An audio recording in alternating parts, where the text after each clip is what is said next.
Hello, everybody. Welcome back to EngageEDPodcast.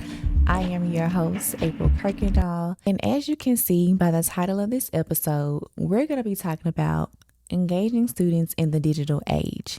Now, I know you're probably thinking this episode is going to be all about what strategies I can use or what strategies I'm going to give you to help decrease the use of digital use in the classroom, but this isn't going to be that type of episode. I'm going to teach you how to take what the students are bringing in the classroom and how to use it as a tool. So let's go ahead and get into it. Students having digital tools in the classroom is not a negative thing. Don't take this as a negative aspect of the classroom. And when I say digital tools, I mean, number one, their cell phones, right? Their tablets, their computers, their smartwatches, their cameras, their AirPods. They have all of these different digital tools that they're bringing in the classroom, and we don't have all the time in the day to consistently tell them, hey, put that away, focus on your work. I'm going to take your phone. Who has time to do that all day? You have to teach at some point, right?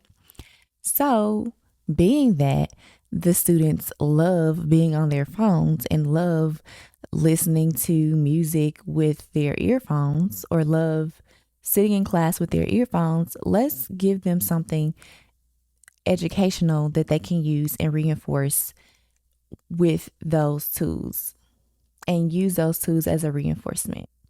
I'm going to tell you all a story before I get started with today's segments.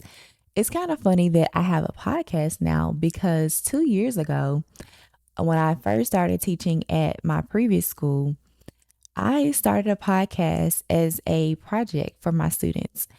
It was mid-school year. I believe it was right before a big holiday. And usually before a big holiday, I'll give an exam, but typically it's like a project, something that the students can work on, engage with working groups, and learn something from it. And then I'll do assessments when it's not during the holiday season. And those will be formative assessments.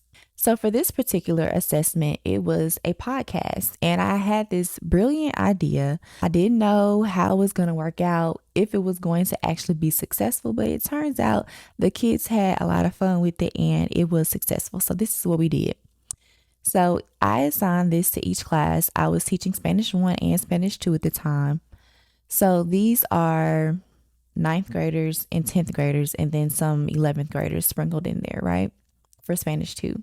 So I'm a big technology person. I'm all about technology and innovation and what's new and how I can learn it faster and learn how to use it in my everyday life. So I would highly use technology in my classroom and just use whatever the students were bringing in the classroom and use that to my advantage. So one of the tools that I would use was this website called Class Dojo. Depending on what the culture of your classroom is, this may or may not work for you, but 9 times out of 10 it will. I was teaching a language class, so I would have to pretty much force my students to speak. The students were very afraid to speak. They weren't as confident in the beginning of the school year speaking aloud in English or Spanish compared to how they were once the school year ended. So what I would do to increase engagement was I would use this website. And what Class Dojo is, you can manually enter the roster of your students, and then it will randomize the students into groups of how many ever people you need in each group. And if you have a student who isn't getting along well with another student that was placed in their randomized group, you can filter the groups on Class Dojo's website to set it up where they don't sit together. So it's a really cool site and it's free. So I randomized the groups. I believe this was a pretty big, well, all of my classes were pretty big during this time, but I think I had maybe 6 or 7 groups. And that was their podcast. They had a podcast group, right? So after I created the groups, I had each group to come together and discuss, what do you want to talk about in your podcast? What is your topic? So I gave them a set time to come up with their topic, and then they had to think of a name. So based on their topic, they had to find vocabulary words, a list of vocabulary words that they were going to use, and then they would create sentences. So once we got to the sentence portion, I created a Google Doc and I shared the link with all the students, and each group had their own Google Doc, and then they would all work collaboratively together on that document. And they would just add sentences that they wanted to use with the vocabulary, and then they had to place it in order of whatever made sense. And so the stories, some of them made sense, some of them didn't, but the point of the assignment or the project was for them to use vocabulary, to build community, to work together, and to use language, which was all met at the end of the assessment. Once the students had their sentences written out, I had them practice saying the sentences aloud with their classmates.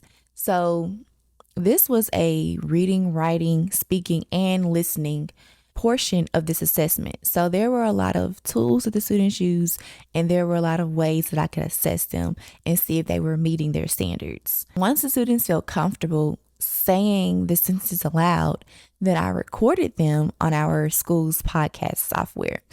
The school that I was working for actually received a grant for podcast equipment, and I was the first teacher to use that equipment and to put it to use and to start a podcast as a formative assessment. So it was a really cool idea. It's something that I just thought of out of the blue. I've always wanted to start a podcast. The students were really not sure about it at first. When I introduced them to the idea, they were like, you want us to do what? Like,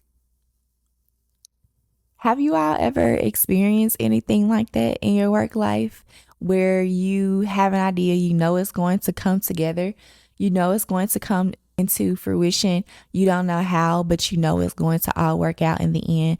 That's how it felt with this class podcast. And it was just so fun seeing them work together. I actually created the digital art for each one of the groups. They gave me their title, their topics, and I created a digital art for them because I placed it on my class's YouTube as the audio overlay over the digital artwork. So the cover art for it. So if you all want to check that out, I'm going to try my best to find that YouTube link, and I'll place it in the show notes if you all want to hear how those stories panned out. That leads us into our first discussion topic for our first segment, Engage ED updates.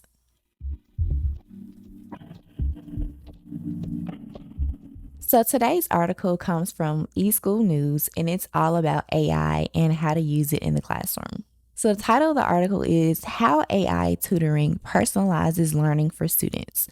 So this article expresses how AI can be used to facilitate individualized educational plans, and that could be for anyone.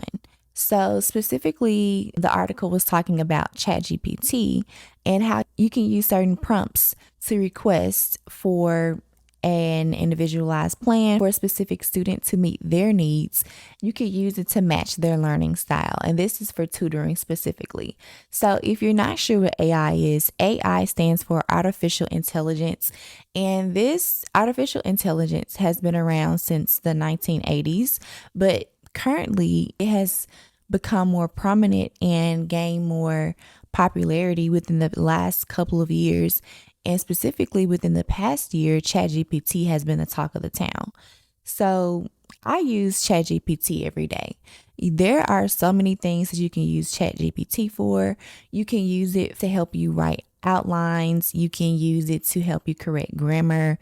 You can ask its opinion on certain topics.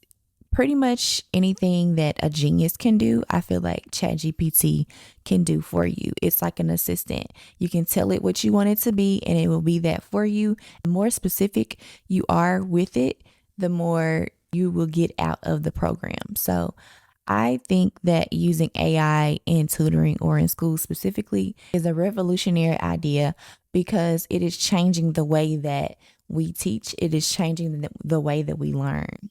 So I'm not sure, the article didn't state which AI program it uses, but it provides adaptive feedback to the student based on whatever needs that needs to be met. And I think that is transformative technology because we all could use feedback, and to know specifically what we need to work on, we have no choice but to be better. This system that they're using also tracks the students' progress, and it gives them different engagement tools they can use to help better learn the material, and rewards them when they do well, gives them interactive challenges to improve on whatever skill they're working on. Okay, so we're going to get into like a quick little Q&A with this article.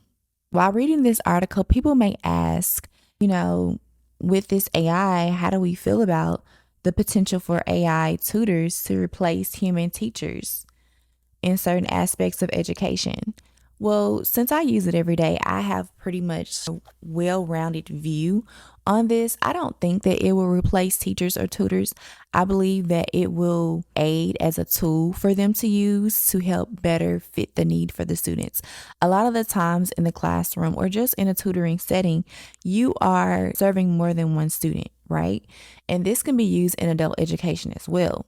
So if you're serving more than one student, 9 times out of 10, their learning styles will be different, and they may have individualized educational plans, which means that they require more attention for you during their learning process. So if you can get from step 1 to step 10 with your planning on how you can best assist them, why not use AI? You have to tell AI everything for them to regurgitate and give you the correct information.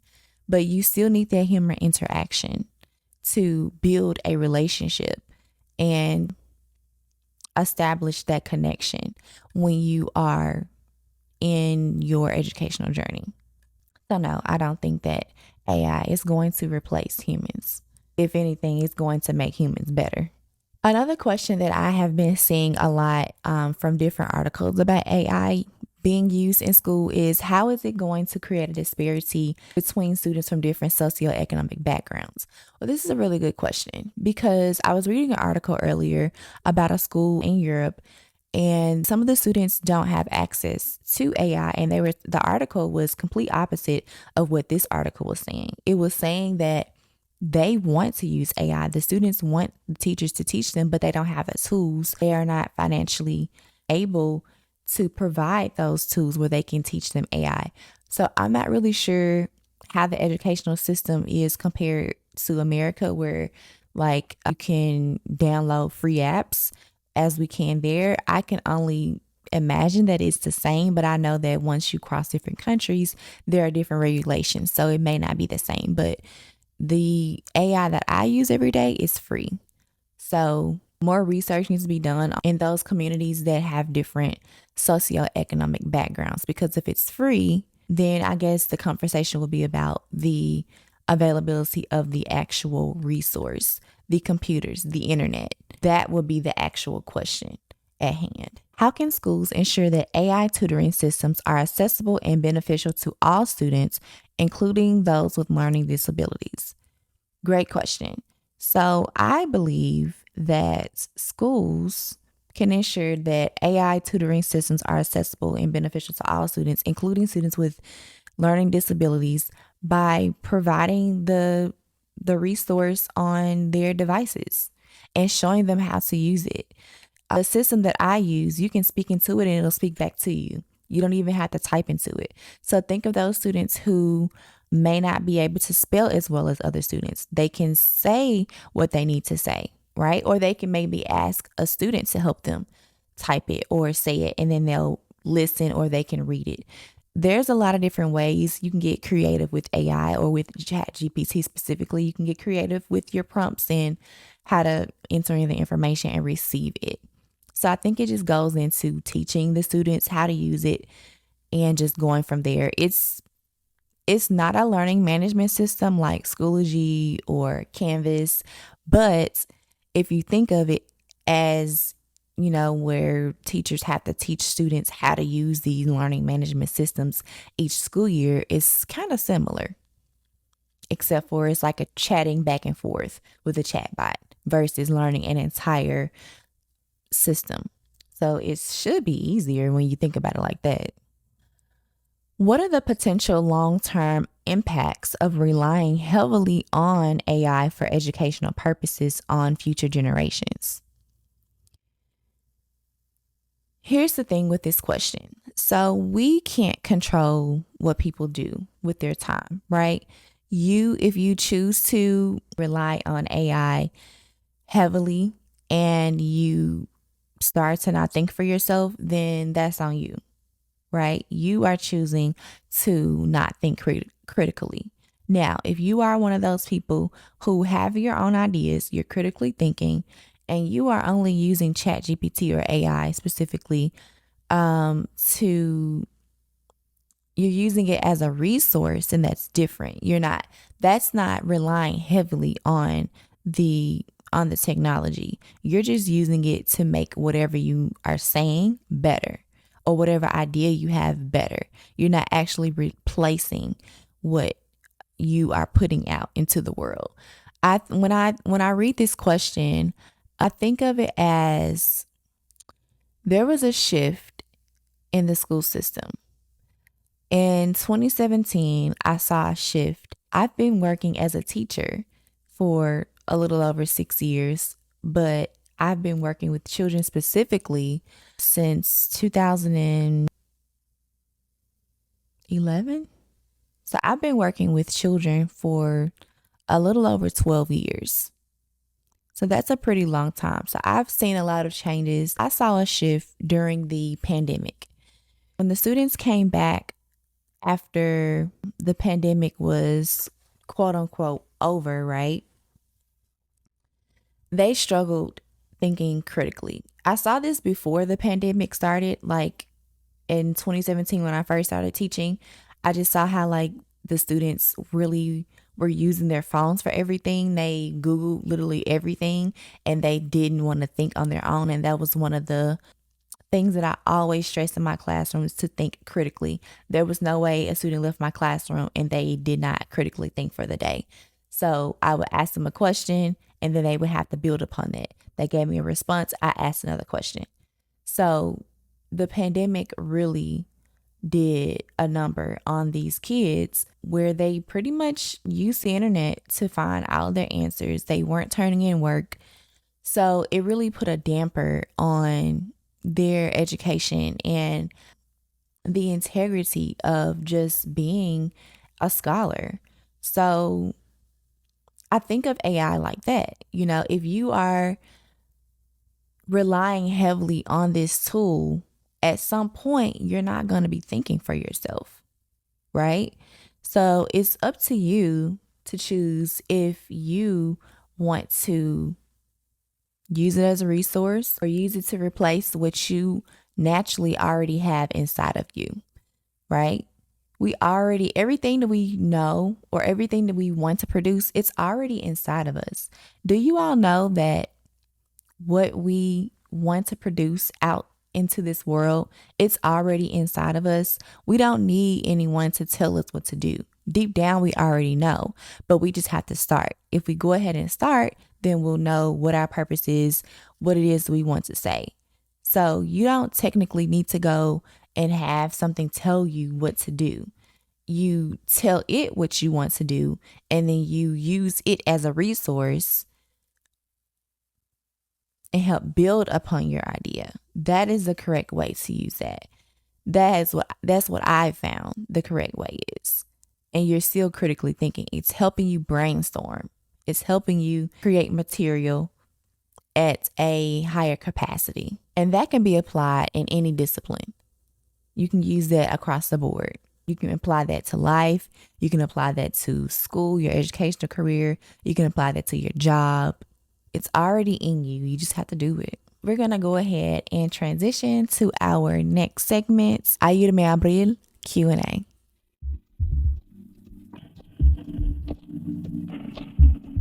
Before I get into our topic for this segment, if you all have any questions on any topics that I cover or relating to education or personal development in general, please send me an email to EngageEDPodcast@gmail.com. I would like to read your messages and give you advice on one of the episodes. So I think that would be really fun. So if it's something that you're struggling with, or that you're just kind of on the fence about, or you just need help figuring it out, just send me an email and you may receive your answer right here on this podcast. So today's post comes from Physics Lens. And the topic of her post says, seeking tips after visit from the principal for engaging digital tools in my classroom. She categorized herself as a new teacher. She says, "Hey, fellow teachers. I'm a young aspiring teacher from Europe, and I'm feeling a bit disheartened after a recent visit from my school principal. You see, I'm new to this school and teaching in general, first half year after my seminar school, but so far, I've been lucky enough to build a great rapport with my students.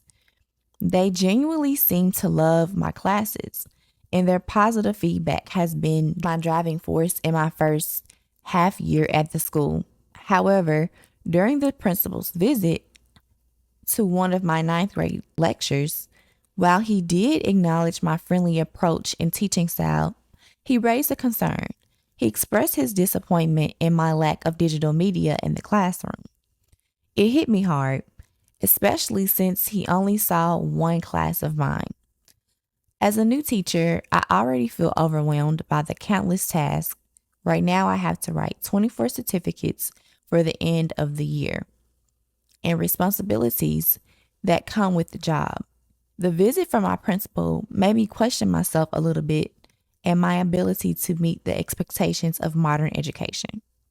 I know PowerPoint has their place, and I've used it in some of my classes for the introduction. Unfortunately, not in that class the principal visited. If you could share tips or suggestions that are relatively quick and easy to implement, you would help me immensely. My subjects are math and physics, if that matters. Any tips are appreciated." Okay, so the first point that I want to get into is that the principal only visited one class. So a piece of the feedback that your principal should have given you was that, hey, I don't think that was a strong class. I don't think they were as focused as I had imagined they would be. So let me come to a different class period of yours. And then they could have compared the two or come on a different day. So I don't think that was fair to the teacher, but teachers and principals have their own caseload of work that they have to do, so that may not have been feasible for the principal to do. So let's go ahead and get into the disappointment of digital media.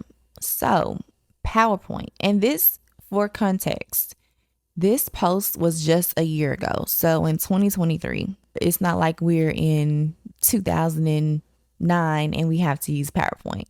There are a lot of free tools out there for everyone to use. So I'm going to give you some today. So here's the thing. In this post, the teacher says that the principal made them question themselves a little bit. Remember earlier when I was telling you what we want to do is already inside of us? So this teacher is a physics and a math teacher. This is your expertise, right? No one can come to me and say and tell me how I'm going to teach my class, right? I'm the expert in my topic or in my course. So no one can tell you how to teach your class. You already know the material. You just need better tools. So you feel comfortable using PowerPoint. So here are some options for you that you don't have to reinvent the wheel with or reinvent the wheel for. Students love games. They love gamified situations in the classroom. So one of the things that I would always use in my classroom was Kahoot. Kahoot.com. If you don't know about Kahoot, you need to go to it right now. It is a very fun tool that you can use by yourself. You can use it as a study tool. You can use it in your classroom. You can use it with your family. There are sets of games already uploaded on the website, or you can create your own game and you can add images that are related to whatever text or content that is in your set of games. So they have different categories on the website, and it goes from trivia to math to science and languages to whatever you can think of. So Kahoot will be a really great way because it's set up as like flashcards. When I think of PowerPoint, I think of flashcards because it's just a board, right? And so whatever you're placing on there, it has to go somewhere. It can't just be you teaching from a slide. Where is the student interaction coming from, right? So one thing that I always stress to educators is to keep a student-centered approach in your classroom. It's all about the students. Yes, you are the expert in your craft, right? You are the expert physics and math teacher. But to get successful engagement out of your students, you have to learn what they like to do. And every class period may not be the same. What works for one class period may not work for the other. That's why I say at the beginning of the school year in the last episode, go back and watch my last episode. I talked about building a rapport with the students and the parents. Figure out what they like to do. Are they always on their phone? Okay, well, here's a Kahoot. You can play on your phone and join. No matter what age they are, I've taught middle school and high school. All of those kids love Kahoot. They love competing against each other. They love when they win. They love to see what rank they have in the game. And then even if you play another game, they want to play it again and they don't want to stop. So it's a fun way to learn the material and you don't have to reinvent the wheel. So whatever is on your PowerPoint, just create it into a game. Literally, it's like a flashcard. You have on one side, on your first column, you have your text or your answer, and then on the other column, you have your response or your text. However you want to place it, and you can place an image with that, and you can add music. You can get really creative with it. Figure out what type of music they like, and you just give them a link and then they join on their phones and boom, they love being on their phones anyway. So why not make it out of a game? And this is a formative assessment if you didn't know this. I would give grades on this. And this is like, I would see who joined. Okay. You can have them join with nicknames. You can have them join with real names, but this is a great way to get that engagement up. And then when your principal comes back in, they can see that you are incorporating technology in your classroom. You don't have to feel any type of way or insecure about your skills because, hello, you're an expert at your craft. You just need better tools. Also, specifically for the physics, science, math world, there's a website called PhET Interactive Simulations, and it's a virtual lab with simulations, and it helps students figure out how to visualize those complex concepts. This is a really great way to reinforce what you're teaching them because it's going to stick. Every student, like I talked about earlier, every student has different learning styles. So you have to make sure that you appeal to all students, not just one learning style. Teaching from a PowerPoint may not work for everyone. Because like for me specifically, I'm a hands-on learner. Teaching from a PowerPoint, that's boring to me. I may fall asleep. I need to have a discussion with a classmate, or I need to stand up and do something, learning the skill with my hands. So, or watching a video of someone doing it. So this is another great way, PhET Interactive Simulations. I don't want to give too many options, but another way that this teacher could incorporate technology that is just not going overboard like past PowerPoint is interactive whiteboards. So depending on what type of school you're in, if you still have a chalkboard or if you have a whiteboard or interactive whiteboard, like those are the tiers to the classroom, how it has transitioned from like back in the day to not so long ago to currently, we have those interactive whiteboards where we can write on a screen and it's going to mimic our handwriting. So have those students come up to the board and show you how to work out those complex concepts of physics or how to calculate this math equation. Show them or have them teach one of the concepts to the students. These are all great ways. Use your students to your advantage. They love showing off with their friends and showing what they know. Even if they are not as confident, when they see someone else go up, they 9 times out of 10, they're probably going to go up the next class or so on. You don't always have to do all the work. You can use your students to help you as well in the classroom and make it fun. Fun and interactive. As long as you're engaging, they're going to be learning. Remember that. Quizlet is another great way. It mimics PowerPoint. I would say that Quizlet is one of the old school websites. I actually used to use Quizlet in college back in the day, but it's still around and the students use it. There are a lot of websites that mimic it, but Quizlet was the first one around.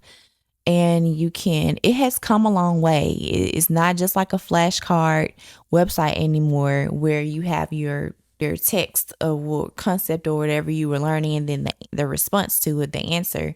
Now you can quiz yourself, interactive games on there. You can add images.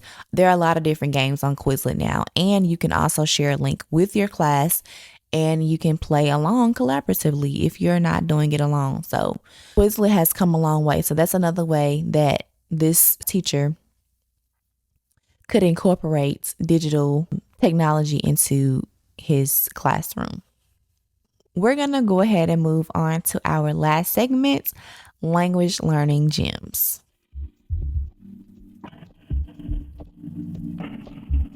When is the last time that you read in a foreign language? An article, a book? Last school year was the first time that I actually read, 4 novels in Spanish with my class. I say last year because previously I was afraid to do that. When you ask students to read in Spanish, like an actual book, it's just very off-putting. But similar to when I introduced the idea of starting a podcast, the very following school year, I introduced to students that we were going to be reading books in Spanish and we were going to be reading them from beginning to the end. Now, previously we did read Spanish text. It just wasn't like the entire book. It would be paragraphs and portions from the book, but we wouldn't actually finish the book. And I'm going to give you a website that I use for this. And this website just really gave me the confidence to push my students and to push myself to take our learning to another level. So the website is called flangoo.com. It's FLANGOO.com. You do have to pay for this website. It's not free. My school set up a subscription for my class, so that is how I was able to use it. But they do have 3 languages on the website. The languages are Spanish, German, and French. And they have authentic Spanish texts on the site, and they are topics of pretty much anything you can think of. And they have topics that are specifically for different age groups. And they also have biographies on there as well. Like, for example, one of the books that we read, I believe it wasn't a book, it was an article on Kobe Bryant and his family, but it was in Spanish. And so they would give you vocabulary that you would learn. And then we would go over the vocabulary. We would write in our notebooks. We would practice using it. We would get used to the vocabulary first. And then we would go back to the text. And I would have the students annotate the text. And that was one of the tools that I taught them, how to annotate text to learn language and to reinforce what you already know. So they would annotate the language. And when I say annotate, I don't mean like, yes, write notes in the margins, but also words that you don't know, words that you do know, new words, highlight those in 3 different colors, write what they mean. If it's something that you don't understand, write in the margins, and then build upon that. The website gives you comprehension questions for each chapter or for each article. And the questions, everything is in Spanish. So it forces the student to learn and use the language and use the knowledge that they already know to build upon what they already know. So it's a really fun site. I really loved using Flangu. But if you are not able to get a subscription with that, no worries. I've got some super exciting news for you all. My new ebook, Entre Dos Mundos, Between Two Worlds, is dropping soon. I know some of you aren't into subscribing to online book catalogs, so I'm keeping it simple for you all. This book is all about the wild and beautiful journey through Spain and Portugal. It's packed with adventures, growth, and some serious cultural vibes. And guess what? You can get it in Spanish or English. No subscriptions, no hassle. Just straight up good reading. Keep an eye on my socials for the release date and how to snag your copy. Follow me at EngageEDPodcast on Instagram. Thanks for all the love and support. I can't wait for you to dive into Entre Dos Mundos. Stay tuned. You can use newspaper clippings. You can use materials like you can find them on Google. Authentic materials, depending on whatever your topic is. Like, for example, my Ab Initio 11 students, and when I say Ab Initio, it's a higher level Spanish course in the International Baccalaureate program. So the students, we were reviewing how to identify a person. So I had students go and find authentic driver's license from different Spanish speaking countries, and then we would go through each driver's license and we would compare, which country is different from the other. Like some countries would have their blood type on their driver's license, or some countries would have their date of birth written differently. So they would have their social security number or their identification number on there, and some countries did not. So we would go and we would actually discuss that in Spanish and have a discussion about what it has, what it doesn't have. And that is authentic. As long as it's an authentic text, you can use that. And it was free. It was on Google. I didn't have to pay for it. So when you think of these resources, there are a lot of free resources that you can find online. You can go to Pinterest and find poems online that are authentic text, and then work with your students, print those out and then work, or you can use it online. And there are a lot of ways that you can integrate technology into your classroom, and it doesn't just have to all come from one source. So just think about what authentic materials you want to use and just get creative. So those are just a few ideas. So that's it for today's topics, you guys. I really enjoyed spending this time with you today. We may or may not be taking a mid-season break. Next week, my babies will be turning 1, so we'll be celebrating their first birthday, and we're going to be having family coming into town. So I'm going to take just a mid-season break, and then I'll be back within a week or two. So if I do have time to record, I may publish an episode, but if not, this is my disclaimer. So, however, what we will be talking about when I return is fostering parental involvement. This is one of my favorite topics to talk about, how to improve parental involvement in the educational experience. So that's what we're going to be talking about the next time we see each other again. I just want to thank you all so much for your support. Thank you for everyone that has been watching the podcast online, streaming and downloading the episodes on your favorite podcast platform. Please remember to rate and review the podcast on whatever podcast platform you are listening on. And please, please, please share the podcast with a friend or family member. I'm trying to get my downloads up. So, and plus they'll be listening to some great content, and they may learn something that they didn't think that they needed to know. So please share it with someone. If you're watching on YouTube, don't forget to subscribe to this channel and to comment below. You can ask your questions in the comments as well. If you have questions that you want to be answered on the Ayúdame Abril Q&A, please email EngageEDPodcast@gmail.com. And I do want to leave you all with something to think about before we see each other again. How are you going to embrace life today? Really sit and think about that. How are you going to embrace life today? I want you to remember to savor every moment, feel all the feels, and just do you.